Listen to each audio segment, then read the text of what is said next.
易清，嫁给我吧。未婚夫身患绝症也要向我求婚，我含泪答应，并主动在房产证上加他的名字。可婚检当天，负责的护士却突然从门缝里递给我一张纸条，让我赶紧跑。周逸清，你就算不为了自己，也得想想叔叔阿姨的在天之灵，他们肯定不希望你这套2居室永远像个冰窖。孙姐，我真的不习惯相亲，不习惯也得去。相亲网站的 VIP 我自号要包给你充了，你看这资料：李明轩，34岁，独立摄影师，履历干干净净，多踏实。今晚下班必须去见。见面那天下着毛毛雨。抱歉，易清，路上有点堵。你没事吧？手怎么抖得这么厉害？低血糖，老毛病了。最近接了个急活，连熬了几个通宵，没吓到你吧？交往的这6个多月里，他对我温柔体贴，但我总感觉哪里不对劲。你看你又出了一身冷汗。明轩，你这咳嗽都半年了，真的不用去医院看看？没事儿，以前烟抽多了伤了气管，正在戒。易清，我们结婚吧。这么突然？我们都不算年轻了，我想给你一个家，名正言顺地照顾你。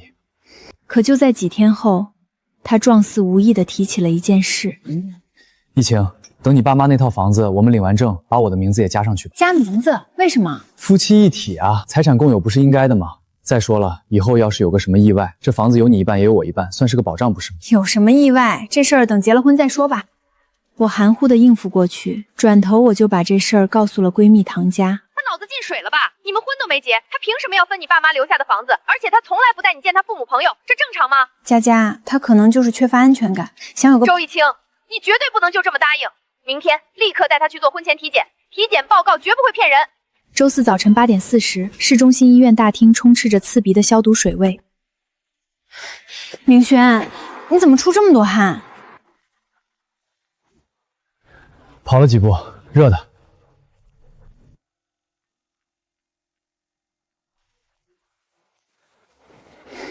你在查什么？这么专注？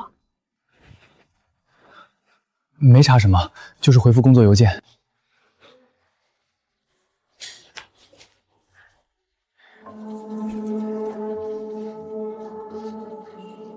你拿着笔发什么呆？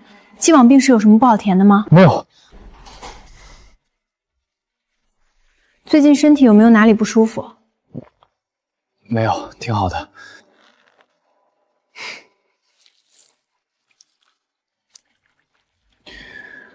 接下来的检查，他全程死气沉沉。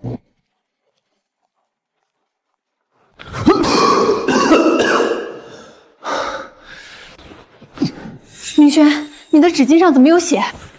你看错了，早上吃了颗红枣，染的颜色。你早上明明什么都没吃，连水都没喝一口，你到底怎么了？牙龈出血行了吧？最近上火，我去洗手间。看着他仓皇的背影，我心里的不安被无限放大。姑娘，听我一句劝，千万别跟他去领结婚证，会死人的。护士，你这话是什么意思？什么叫千万别领证？自己看，记住，绝对不能结。护士，我的外套放哪儿了？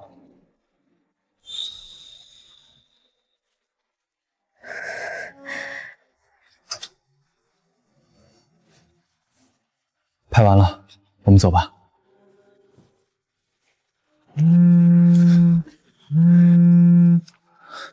你先在这里等我。我说了，我知道，你别逼我，我已经按你们说的在做了。是谁啊？发这么大脾气？一个难缠的客户，催成片催得像催命一样。走吧，去吃饭。回程的车上，气氛压抑得让人窒息。易清，下周5是个好日子，我们去把证领了吧。这么快？体检报告还没出来呢。没大问题的。对了，领完证，我们顺路去房产局，把你那套房子加上我的名字。我问过了，流程不复杂，半小时就能办好。结了婚再说吧。你不急我急，我是想早点给你个保障。我没有再说话，只是悄悄攥紧了口袋里那张被汗水渗透的纸条。回到家，我反锁上卧室的门。患者李明轩，男，34岁，于本院肿瘤科接受晚期治疗已超8个月，肺肺癌，晚期，多发转移。我瘫坐在床边，只觉得浑身的血液瞬间被抽干。纸条下面还有一行字，请注意，该患者登记信息与实际情况存在出入，疑似。后面的字被重重涂黑了，最后是一句血淋淋的警告：姑娘，有些人为了抓住最后的稻草会不惜一切，甚至……他是一个快死的人，他病态的面容突然在我脑海里无限放大，这根本就是一场精心策划的骗局。我猛地跳起来，冲到衣柜前，一把拉开他留宿时用的专属抽屉，翻开几件衣服，在最深处，我摸到了一个没有标签的牛皮纸袋，撕开一看，里面全是剪碎的铝箔药板。其中一版的背面赫然印着一行冰冷的小字：特病中心药房。铁证如山。佳佳，我完了，我差点就把自己给卖了。不到20分钟，唐家一脚踹开我家的门。这个骗子，他这是想骗你的房子治病，还是想等你嫁过去背一身债？报警！立刻报警！报什么警？我们没领证，他这只是隐瞒病情，警察不管的。而且他连身份都有可能造假，万一是个亡命徒，逼急了杀人怎么办？拖住他，就说没看到体检报告，你死都不结。我去找我那当私家侦探的朋友老杨，把他的底裤查个底儿朝天。好，我这就给他发消息。今天太累了，领证的事等体检报告出来再商量吧。易晴，他回消息了，他说体检报告出来了，我们现在就去拿。今天去拿，报告怎么可能一天就出来？他在逼你现身。去，老杨和我都跟着你，我倒要看看他玩什么花样。记住，别激怒他，找个借口溜。下午5点半，市中心医院大厅。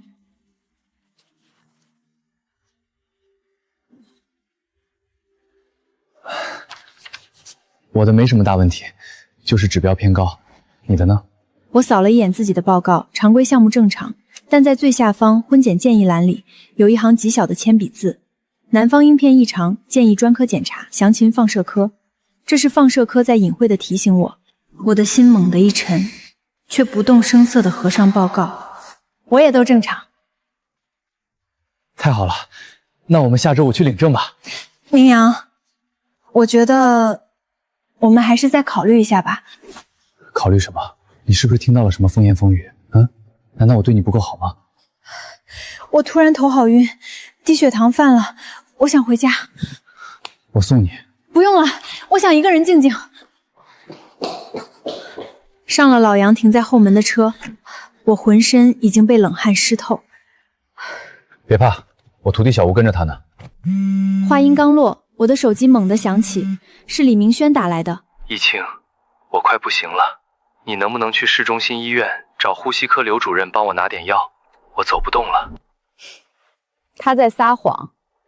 晚期肺癌去拿什么药？好，你让我拿什么药？瑞斯林，一种靶向药。我看着屏幕上该药已于2年前过世的红字，对着电话冷冷地说：李明轩，你让我去拿一个2年前就退散的药，你到底在谋划什么？电话那头瞬间死寂，足足过了5秒钟。易晴，你听我解释。解释你为什么让我去拿一个禁药，还是解释我刚才不仅查了药，还顺手查了市中心医院的官方挂号平台，整个呼吸科从上到下根本就没有一个姓刘的主任。不是这样的，易晴，我没在市中心医院看病，我去的是私人诊所。我怕你嫌弃我去不起大医院，觉得我没用是个累赘，我才撒谎的。私人诊所，哪家正规的诊所会开退市的假药给你？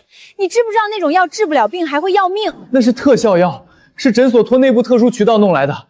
易晴，我只是想活下去，我只是想把病治好，想多陪你几年，我有什么错？李明轩，收起你那套把戏吧，你需要的不是什么特效药，是坦诚。这段时间我们别联系了，我想静静。我毫不留情地挂断了电话。回到家，我和唐佳坐在沙发上。他借口倒是找得挺快，张嘴就来。易清干得漂亮，对付这种满嘴谎言的人就得一针见血。不过这小子底牌快漏干净了，他现在肯定像热锅上的蚂蚁，急得要跳墙了。咱们可要小心。话音刚落，手机像疯了一样剧烈震动起来，屏幕上连续跳出10几条长语音。我点开最后一条：周一晴，你敢跟我分手，我现在就死在你家楼下，你信不信？他敢死在楼下，借他10个胆子，这叫道德绑架。他在用命逼你妥协。他这么急切，说明他的时间线卡得很死。佳佳，老杨那边有新线索吗？正要跟你说，老杨查到底了。他去的那个惠民综合门诊背后的控股方叫瑞丰医疗咨询有限公司，法人代表姓吴，是个挂名傀儡。医疗咨询公司开黑诊所，重点不在这儿。这家公司过去2年卷入了好几起诈骗官司，全都是夸大病情，开高价假药。最致命的一点是，他们涉嫌伪造绝症病历，协助病人骗取商业保险和大病互助金，骗保。他急着跟我领证，急着要在我的房产上加名字，根本不是为了什么保障，他是想利用我合法配偶的身份去骗取高额的保险理赔金。老杨也是这个推测，甚至更恶毒。他们这种诈骗团伙往往会诱骗家属以夫妻共同名义去申请高额医疗贷款，等钱到手，他拍拍屁股死了，一了百了，留给你的是一套被抵押的房子和还不完的巨债。我们现在就报警！站住！你现在只有几片药和一张匿名纸条，执法员怎么立案？真打草惊蛇，他毁灭证据跑了怎么办？那难道就在这干等着？嘘，不，他不是逼你见面吗？成全他。第二天下午1点半，时代广场1楼的时光咖啡厅，老杨的徒弟小吴已经伪装成客客，坐在了斜后方的卡座，而老杨则在广场外围的车里监听。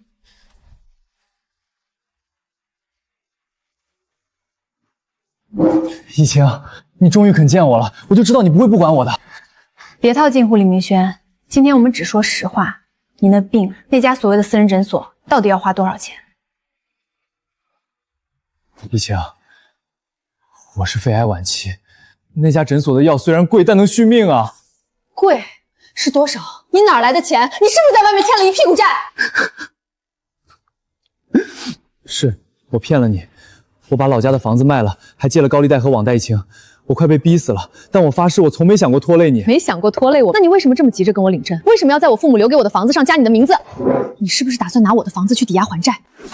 不是抵押房子。一晴，你听我说，只要我们领了证，成了合法夫妻，我们就能拿到一大笔钱，合法的钱。合法的钱？你一个欠了一屁股债的绝症晚期，去哪儿弄一大笔钱？惠民诊所有一条特殊的渠道，他们能做出一套病历、高额的进口药清单和诊断证明。只要拿着这套东西去申请那些高端商业医疗险和几个大病互助平台，成功率在80%以上。这是骗保，是犯法，是要坐牢的。你小声点，犯法！我都快死了，我还怕什么犯法？一晴，只要钱下来，保守估计有80万，除了给诊所的分成，剩下的足够我还清债务，还能给你留一笔钱。你真当我是3岁小孩吗？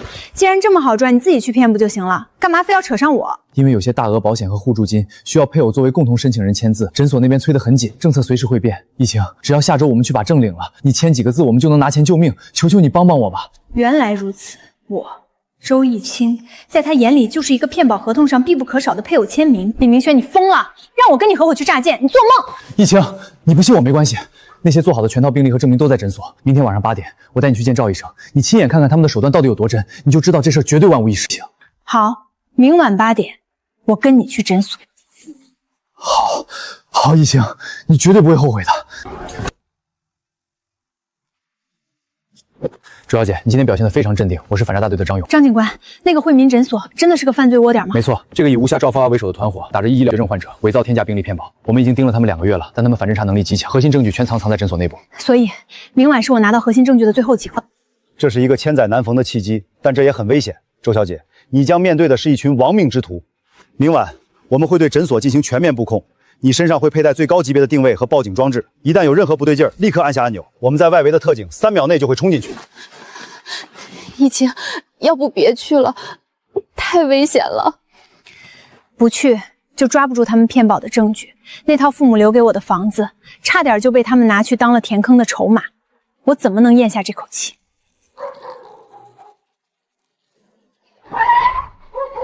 到了，一晴，别紧张。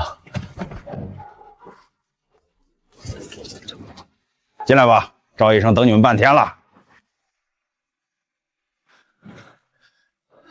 赵医生，您放心，易清绝对靠得住，他对我死心塌地，连房子都愿意加上我的名字。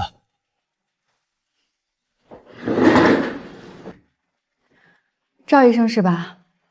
明轩说你们有特殊渠道能弄到大笔理赔金，但我这人不见兔子不撒盐，我得先看看你们的底牌。哟，小丫头看着文文静静，胆子倒是不小。自己看，这可是给李明轩量身定制的全套极品。三甲医院的绝症确诊书，主治医师的联合签名，进口靶向药的缴费流水单。这流水单上的金额竟然高达120万！废话，做低了怎么去骗那几个大病互助平台的高额互助金？我们有专门的内部渠道洗数据，保险公司的理赔员就是拿放大镜也挑不出毛病。所以，你的计划就是拿着这套假病历、假单据去向保险公司索赔。易清，只要明早我们去民政局把证一领，你用配偶的身份在理赔单上签个字，理赔金马上就能打到账户上，这笔钱查不到你头上的。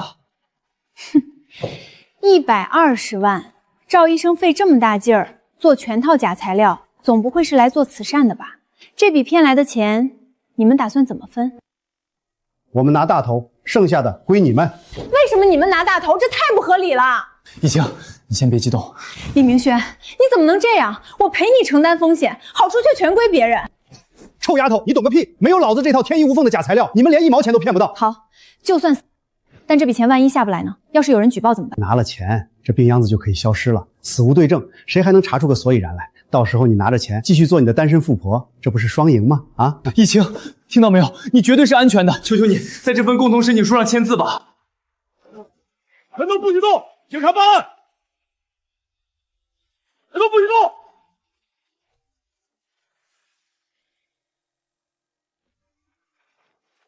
警察，双手抱头蹲下，谁敢乱动试试？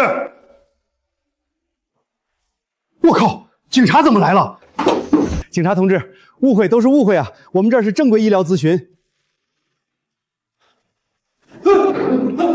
把手从碎纸机上拿开。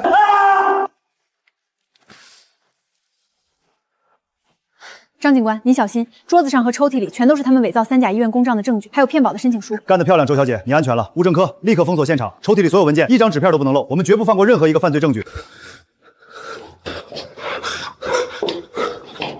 易清，你救救我！我不想坐牢啊，我是被逼的，是赵大强逼我去骗保的呀！老子出来一定弄死你！老实点，死到临头还敢威胁受害人！李明轩，你到现在还以为你那点吃绝木的勾当能瞒天过海？我没有吃绝户，我是真的爱他呀！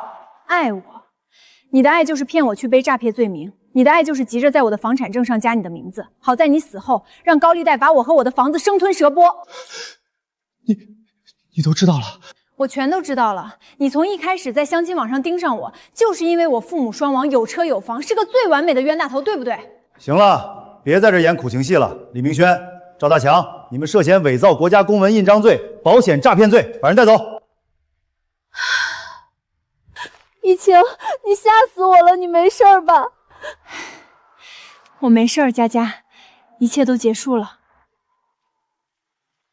周小姐，恐怕还没完全结束。你看看这份名单，你被他们盯上，绝不是偶然。不是偶然。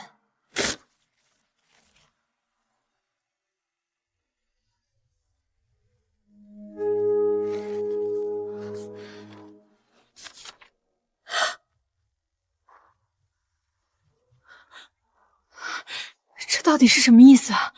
刚才我们突击审讯了赵大强，这根本不是简单的骗保案，这是一个专门针对独身有产女性的产业链。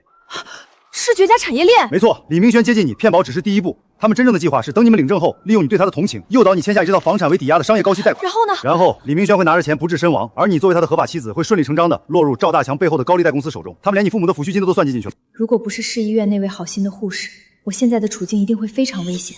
周小姐，你放心，法律一定会严惩所有违法犯罪人员。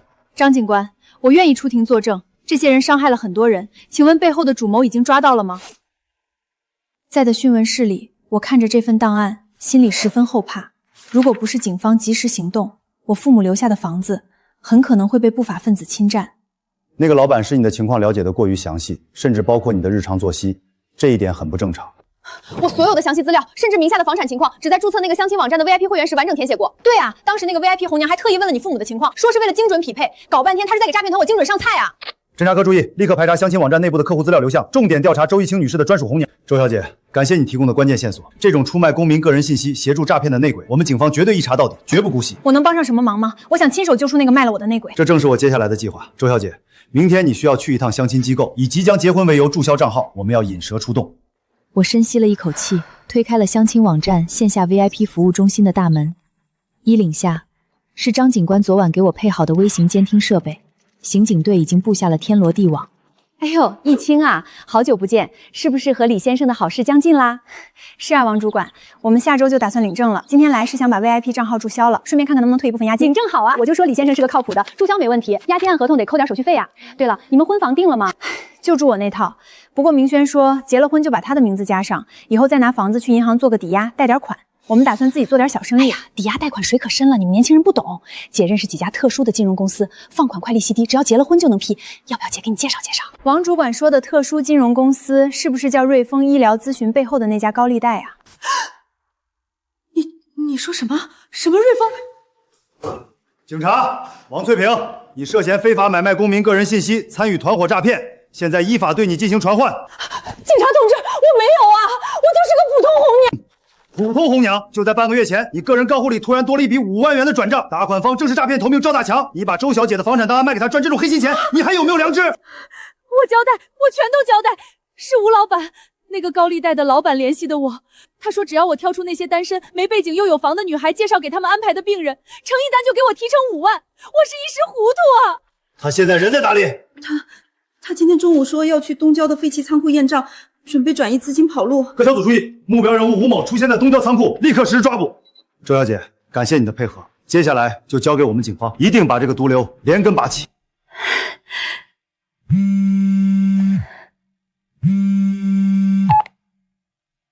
经出事了。佳佳，你慢慢说，到底怎么了？我在大厅等你们时，看到王翠萍未关的电脑，上面有一份刚发出的客户档案。当事人是一位叫林晓的女士，她也是目标。她也是目标。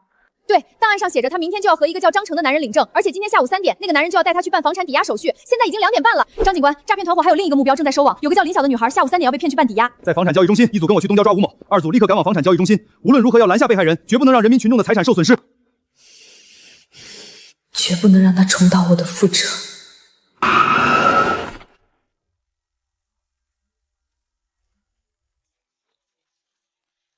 住手！别签，那是一份高利贷抵押合同，他是个快死的骗子。你谁呀？有病吧？别动！警察！这到底是怎么回事？张成说他只是急需一笔钱做手术。他是在利用你的同情心骗你，一旦你签了字，领了证，他拿到钱后就会消失或者病死，而你将独自背上倾家荡产也还不清的巨债。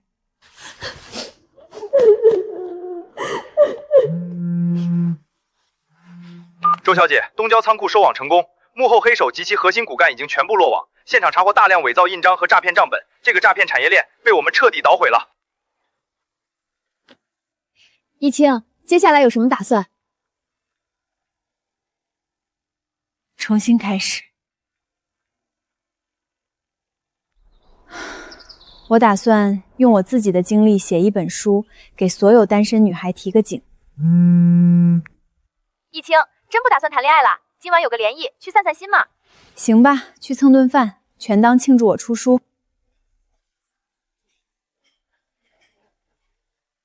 周小姐，听说你根据自己的亲身经历写了一本关于反诈骗的书。对，就是想给单身女孩提个醒，别重蹈我的覆辙。非常有意义。如果你需要搭建一个在线防骗科普平台，或者开设防范道具的网店，我可以提供技术支持。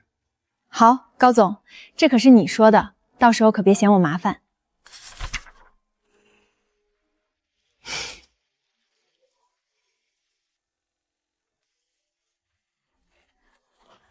疫情出事了，咱们的网店一夜之间被刷了上百个仅退款的恶意订单。上百个仅退款？不止，更可气的是，货全被签收了，申请理由五花八门，什么质量差、假货破损，但就是死活不推荐，1分钱不掏，这绝对是有组织的恶意薅羊毛。咱们辛辛苦苦熬夜打包的心血，全被这帮人糟蹋了。先别急着生气，咱们什么骗局没见过？查销货地址是不是集中在某个特定区域？我来，后台数据调出来了。疫情，你猜的没错，这批订单的收件地址有80%都集中在东区的阳光苑小区和周边的2个老旧家属院 ，IP 地址全在同一个区段，而且下单时间非常密集。同城作案，这是看刚开业生意好，专门建了个群，结伴来砸场子占便宜的吧？简直欺人太甚！我马上报警。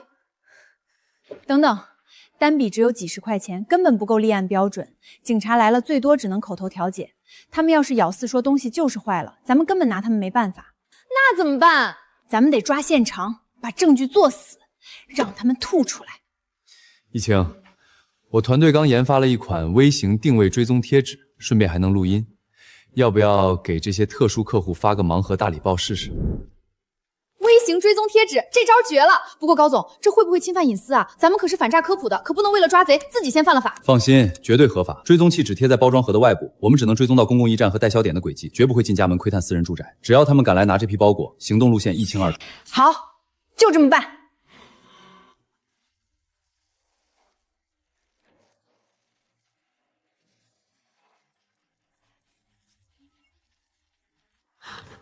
动了，快看！5个包裹被同一个人在驿站取走了。走，去阳光苑驿站逮人。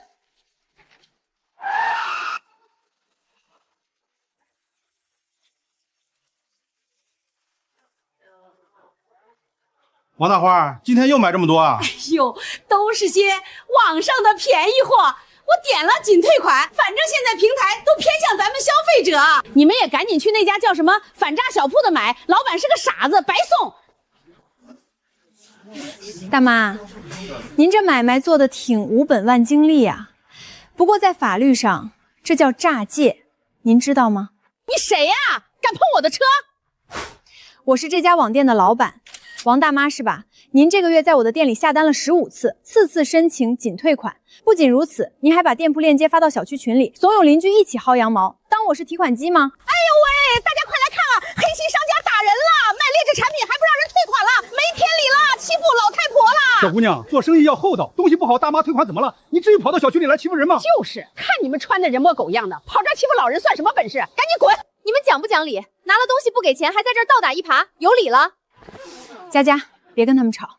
王大妈，刚才您在驿站说不退白不退，东西白拿，老板是个傻子的话，这支录音笔已经录得清清楚楚。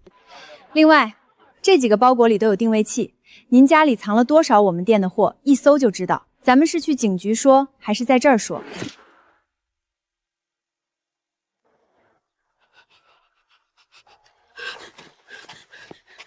你吓唬谁呢？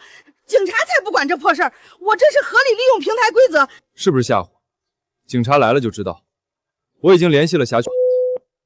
大妈，一把年纪了，为了占这点便宜进去蹲几个月，值吗？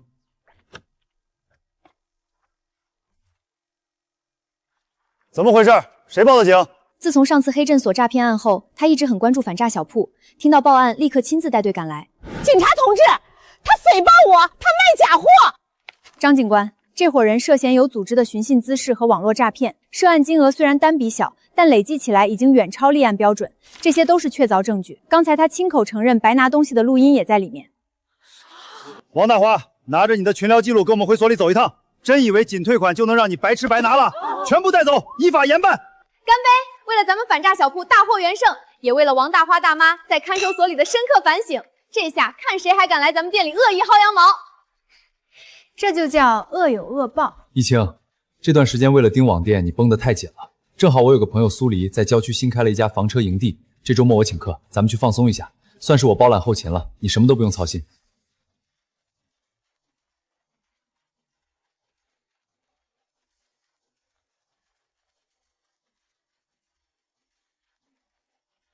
哇，这里环境色也太好了吧！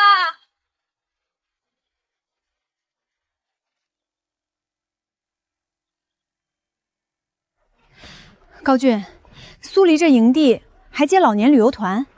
不对劲儿，一清，你听那大喇叭里喊的，好像是什么投资房车营地，免费养老拿高息。大家就是会大的，这个大夫你会大大爷，您慢点走，今天咱们的优惠名额可不多啊！投资10万块，不仅能终身免费享受营地的房车服务，每个月还能拿到15%的高额返息。各位叔叔阿姨，名额有限，先刷卡先得。林经理，这15%的利息是真的吗？当然是真的，我们营地可是大项目，有政府扶持的。您把钱存银行才几个子儿，投给我们，利滚利，半年就能回本。我投10万，给我留个名额。这根本不是什么旅游团，这是打着房车营地晃个字和养老诈骗，这帮骗子专挑老年人下手，简直丧尽天良。马上取证。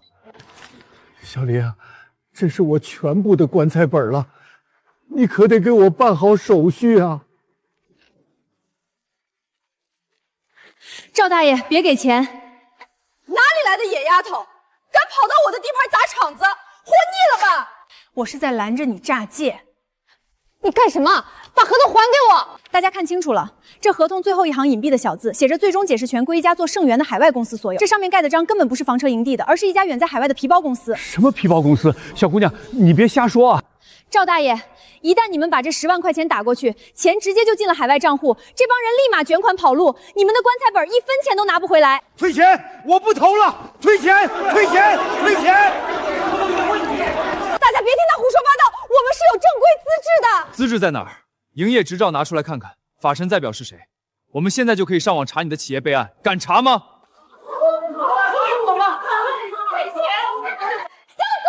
今天没把合同签了，谁也别想踏出这个大门半步！保安，把大门给我锁死！哎呦，怎么不让走了呀？林雨薇，你疯了吗？非法集资不够，现在还要非法限制人身自强，你真以为没人治得了你？少拿法律压我，在这个营地我就是规矩，我不管你是什么人。今天你要是不把这些老头老太给我安抚好，乖乖交钱，我就让你们站着进来，横着出去。限制人身自由，只会罪加一惩。你这是在给自己挖坟墓。你猜我们在进来之前有没有做其他准备？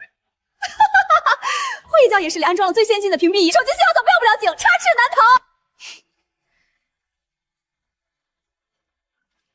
是吗？不好意思，我的信号你屏蔽不了。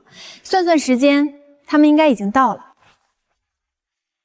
我看谁敢在这儿立规矩，全都不许动！警察办案。警察同志，他们诈骗我们的养老钱啊！快抓他们！全蹲下，抱头！警察同志，误会，都是误会啊！误会？有什么话留到局子里去说。林雨薇，你们涉嫌养老诈骗案，现在依法对你们进行逮捕。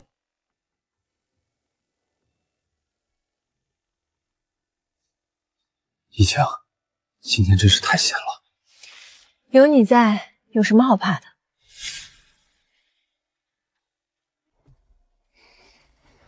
好。不过高总，我的反诈事业可是很危险的，你以后可别喊苦。求之不得。确认关系后，生活似乎变得更加明朗，我们的反诈小铺生意也越来越红火。哭什么哭？你一个大男人送丢了我东西还有脸哭？我告诉你，那可是价值2万块钱的金手镯。今天你要是不赔钱，我就去你们公司网点拉横幅，让你彻底滚蛋！不许长道啊！你全丧！钱大姐，我真的亲手把快递放进您家门口的消防柜里了，我还拍了照发给您了啊！我怎么可能偷您的东西？我怎么可能偷您的东西？钱大姐是吧？既然东西丢了，咱们调个监控不就行了？何必在这儿逼着一个打工人赔钱？调监控！你站着说话不腰疼。我们那层楼的楼道监控上个月就坏了，物业一直没修。这小子就是算准了没监控，才敢把我的金手镯顺走。我没有，我真的放进去了。周姐，您平时总是收快递，您知道我的人品的。看着小陈绝望的眼神，我心里一阵发酸。这种利用监控死角诬陷快递员索要高额赔偿的骗局，我在反诈资料里见过太多了。小陈，你别慌，你送货的时候肯定拍了签收照片吧？把手机拿出来，照片给我看看。哼，看吧，就一张破照片能证明什么？谁知道他是不是拍完照，转头就把东西揣进自己兜里了？钱大姐，您说小陈送货的时候您不在家，对吧？那您能解释一下这张照片的背景里，您家的大门为什么是虚掩着一条缝的？虚掩着怎么了？我出门倒垃圾没关严实不行啊！你少在这转移视线，这能证明他没偷我的金镯子吗？出门倒垃圾门没关严实可以理解，但在没有监控的情况下，想要证明这东西到底是谁拿的，确实需要一点技术手段。你拿个破电脑想干什么？装神弄鬼！不干什么，做个简单的图像锐化和反光提取处理。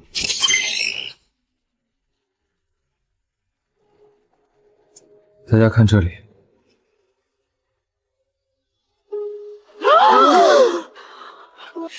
这照片是 P 的，你这是伪造证据。是不是 P 的？等警察来了，把这平板和原图交给技术科一鉴定就知道。别报警！干什么？当着这么多人的面，还想抢手机毁灭证据？我可能记错了，我这就回去找找，说不定是我自己拿进屋随手放哪儿忘了。站住！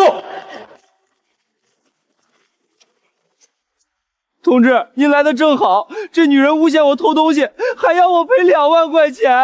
张警官，这是刚才做过反光提取的照片证据，我们怀疑这是一起利用监控死角、恶意敲诈勒索快递员的案件。东西到底在哪儿？是你交出来，还是我们拿着搜查令去你家里搜？真以为监控坏了，你就能为所欲为、敲诈勒索了？你算什么东西？敢多管我们家的闲事？警察怎么了？警察就能随便搜查老百姓的家吗？我告诉你们，今天谁敢动我妈一下，我让你们的破网店明天就关门大庆！闭嘴！当着警察的面还敢公然扒受害人，我看你们是把法律当儿戏！立刻把涉案物品交出来，全部带回派出所接受调查。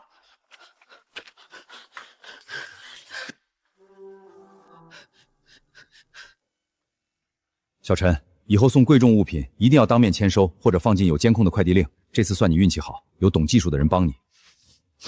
谢谢警察同志，谢谢周姐，谢谢高总，你们是我全家的恩人。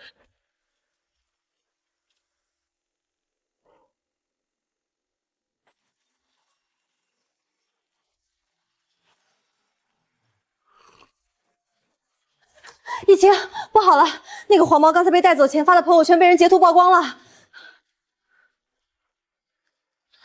这家伙是个有几10万粉丝的职业黑人，咱们的网店现在正被一大批职业水军疯狂恶意举报，评分已经垫到垫底了。平台刚才发了警告，说再这样下去，明天就要永久封禁我们的店铺。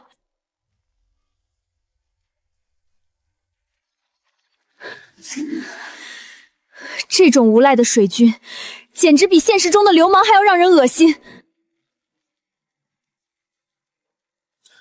别慌，网络上的水军只要是花钱雇的，就一定会留下数字脚印。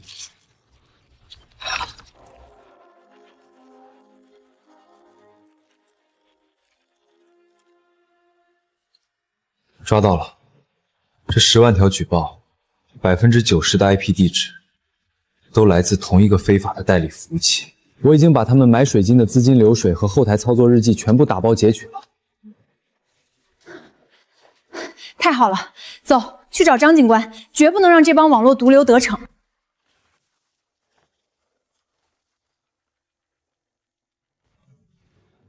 简直无法无天，这已经构成了严重的自扰作乱。我立刻联系网安大队和电商平台的法务部，这股歪风邪气，我们警方今天必须狠狠地筛住。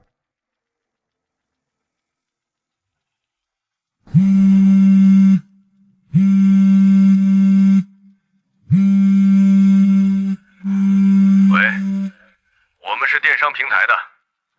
易清，是电商平台官方打来的电话，他们说不仅不封我们的店，还要把我们树立成全平台的反恶意打假标杆店铺。在张警官的雷霆出击下，网安大队直接捣毁了那个水军工作室。那个嚣张的黄毛不仅被平台永久封禁了账号，还因为寻衅滋事被警方依法刑事拘留。一姐，你快来看，有个同城客户一口气拍了50台最高端的高清防偷拍探测仪，这一单就是5万块钱啊！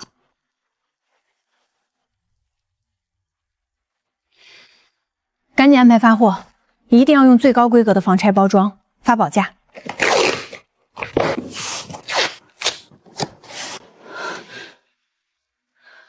易清，那个5万块钱的大单，买家刚刚申请了全额仅退款。他的理由是，我们寄过去的是50个烂砖头，而且他连快递站的官方称重证明都传上来了。50个烂砖头，他放屁！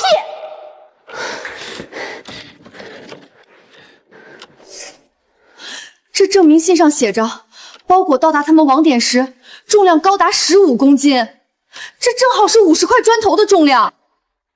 可咱们的探测仪加起来才3公斤啊，这到底是怎么回事？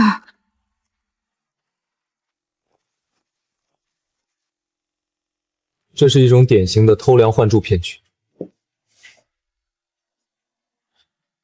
买家买通了末端网点的快递员或者老板，在派件前偷偷调包了里面的货品，然后做一份假轻重证明，反咬卖家一口。太猖狂了！5万块钱的货也敢这么黑吃黑？包装上的防拆锡纸可是特制的，一撕就碎，他们怎么做到的？只要有利益，骗子什么手段想不出来。走，既然是同城的，咱们亲自去那个快递站会会他们。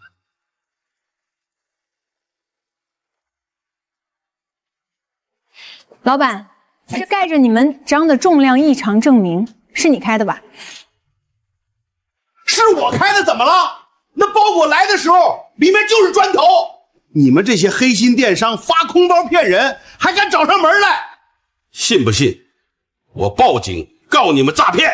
你报警？好啊，我现在就帮你报。5万块钱的诈骗金额足够立案刑拘了。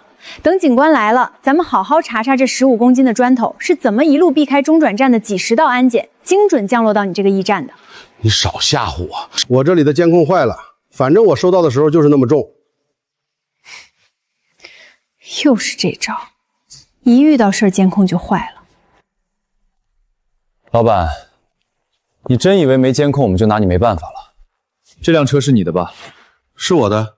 你想干嘛？所有快递公司的新型派件3轮车都在车厢内部安装了防盗的微型行车记录仪。你以为店里的监控坏了就能一手遮天，却忘了你这辆车可是24小时联网云端备份的。你现在如果不说实话，等我们联系总部调出云端视频，你就是伙同诈骗的主犯，3年起步。我全说，根本不是什么空包。是昨天晚上有个穿黑衣服的女人给了我1万块钱现金，让我趁半夜把原包裹拿出来给她，再塞进去几块砖头盖个假章。我真不知道那是5万块的贵重物品啊！穿黑衣服的女人，你认识她吗？不认识，她戴着口罩帽子，但我听她打电话时说了一句，她说敢把老赵送进去，我就让他的店彻底死绝。应该是赵大祥的老婆。高俊，马上带他去辖区派出所。在派出所里，当地民警听完我们的报案，极其重视。大姐，那50个机子我都给你截下来了，但是这事儿风险太大了，你得再给我加5000封口费，不然我这驿站开不下去了。拿了钱还敢要价？行，半小时后城北废弃修车厂，一手交钱一手交货。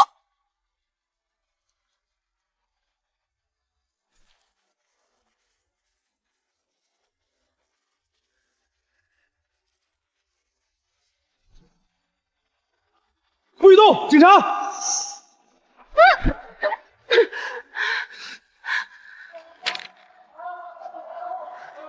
张警官，她不是赵大强的老婆。赵一清，你别得意的太早，我只是个拿钱跑腿的。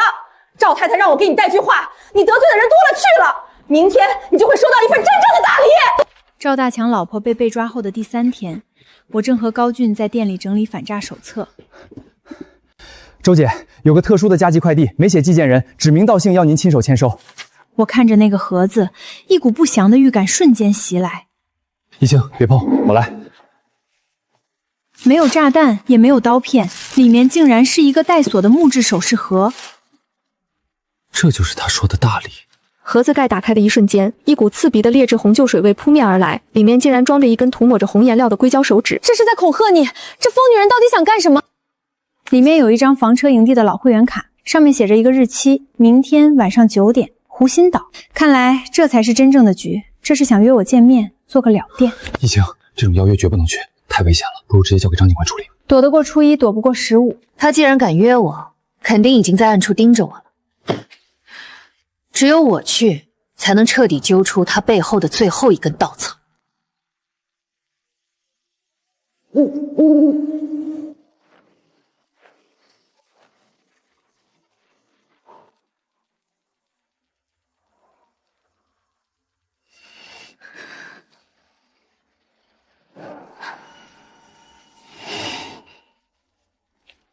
你果然还是来了，周逸清。赵太太，你花钱雇的打手抓了，老公判了，你还没死心？死心！你们毁了我的一切，你不过就是个运气好点的傻子罢了。我从不觉得自己是救世主，我只是不想让更多人被你们这群吸血鬼吃干抹净。吃干抹净又怎样？这世界本来就是弱肉强食。少废话，去地狱里忏悔吧！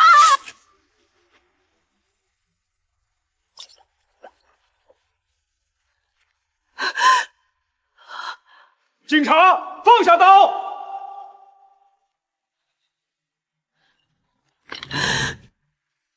我认栽了，但我告诉你们，赵大强在牢里藏着一份名单，那是所有被他们坑过的黑产关联人，你们永远抓不完。只要有一个，我们就抓一个。法律的严惩，迟早会落到每一个罪犯头上。一清，以后真的没戏了。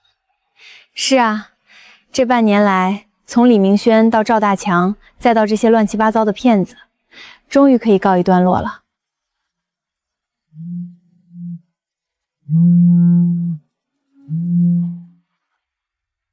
喂，是周逸成女士吗？我是反诈科普办的，我们看过你的书，想邀请你作为我们的反诈形象大使去全国巡回演讲。张警官，这反诈大使我能当，但有个条件，我得带着我男朋友一起去，毕竟我的反诈搭档可少不了他。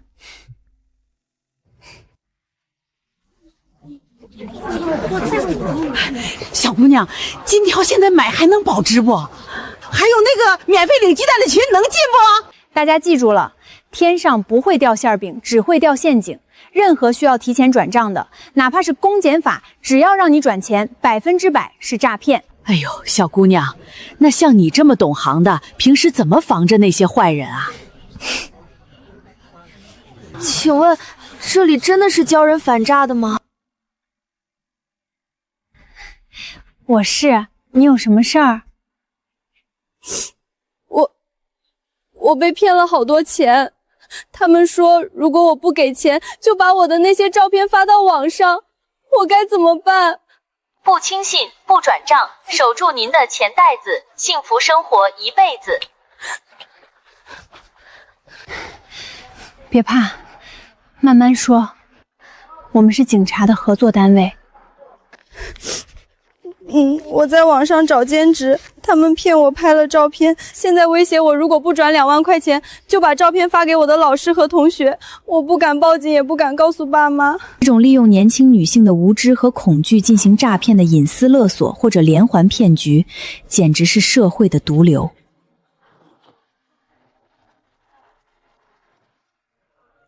这是典型的敲诈勒索。小姑娘，你不仅不能给钱，还要立刻留存所有的聊天记录。他们既然敢勒索，就一定留下了证据。他们说有我的身份信息在法律面前保护的是你本人，而不是勒索者。我们这就带你去见本地的民警。在我们的协助下，民警火速立案，并锁定了诈骗团伙的虚拟 IP 位置。在警方的突击抓捕中，这个诈骗窝点被一锅端掉。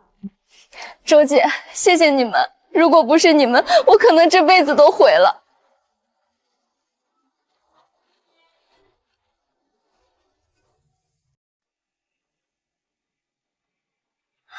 易晴，我们这种全国巡回科普真的能防住所有人吗？骗子的花样更新的太快了，简直防不胜防。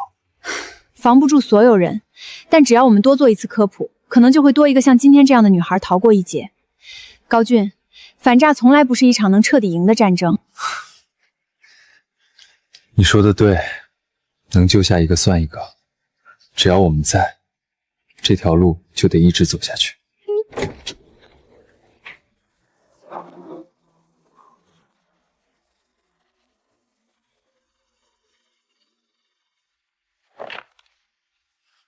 易清，大新闻，绝对的大快人心。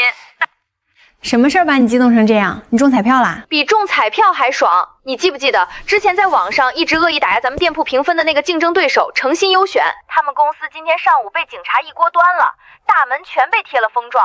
什么？被查封了？他们到底犯什么事儿了？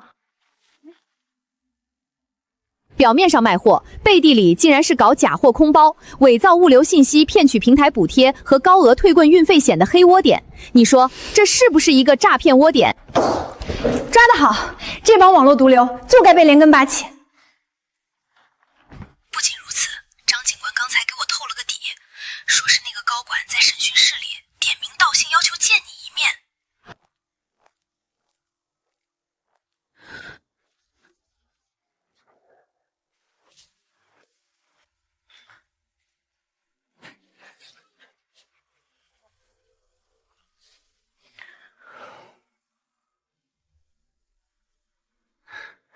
周易清，你果然来了。我叫徐涛，以前在诚信优选负责技术，也就是那个之前恶意举报你们店铺的幕后操盘手。你找我到底想说什么？我不想再干了，那家公司根本就是赵大强那个团伙的下游，专门负责洗钱和引流。我亲眼看着他们把一个又一个像我妹妹一样的大学生骗进去，我赚的每一分钱都沾着血。既然后悔，为什么不早点收手？我被他们过，他们不仅有我的把柄，还我的家人，但现在他们全进去了，我也不想再过这种东躲闲藏、心惊肉跳的日子。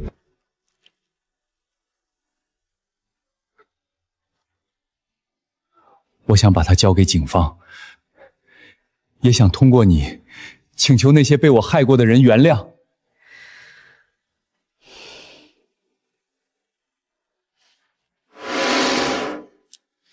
徐涛，如果你说的是真的，这不仅是赎罪，更是对那些被骗者的救赎。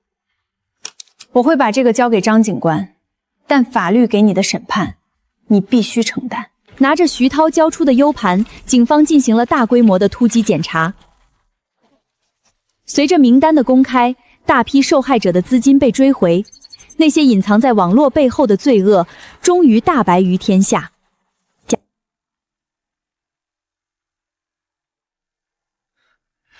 易清，你做到了。这最后一块拼图，终于把这个跨省黑产团伙彻底了解了。消息传开后，我的防骗指南被印了第2版，销量火爆。而我们的反诈小铺更是成为了全国公认的标杆店铺，每一个买家留言都在感谢我们传递的温暖和正义。反诈大使的名头越来越响，我们受到的邀约也从全国各地如雪片般起来。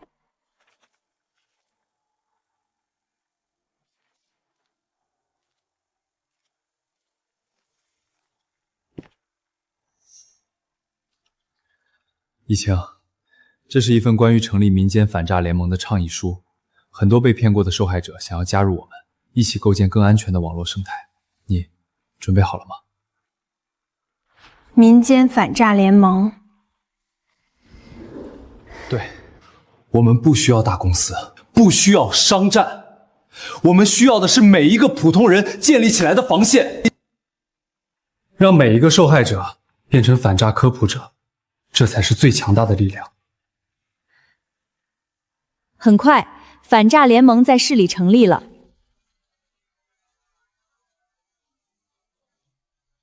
大家聚在一起，分享着自己的故事，商讨着防范策略。那一刻，我感觉这个城市，甚至这个网络空间，都因为这些人而变得不再寒冷。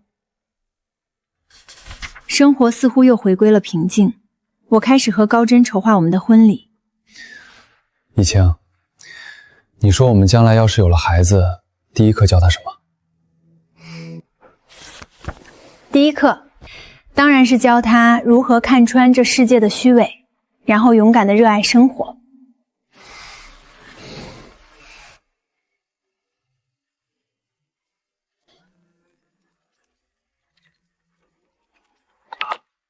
周易清女士，您之前那天意外导致的父母赔偿金案件，最近有了新的证据发现，您能回来配合处理一下吗？回到家乡，再次站在那座熟悉的老房子门口，往事如潮水般涌上心头。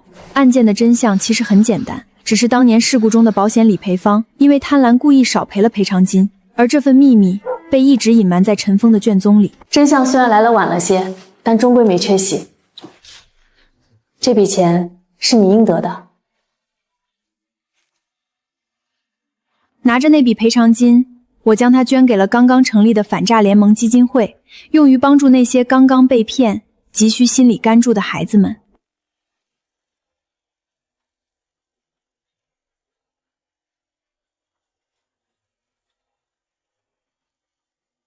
回家吗？回家。世界依然有骗子，有诱惑，有黑暗的角落，但只要我们心存正义，保持清醒，那道名为爱与信任的防线就永远不会被击穿。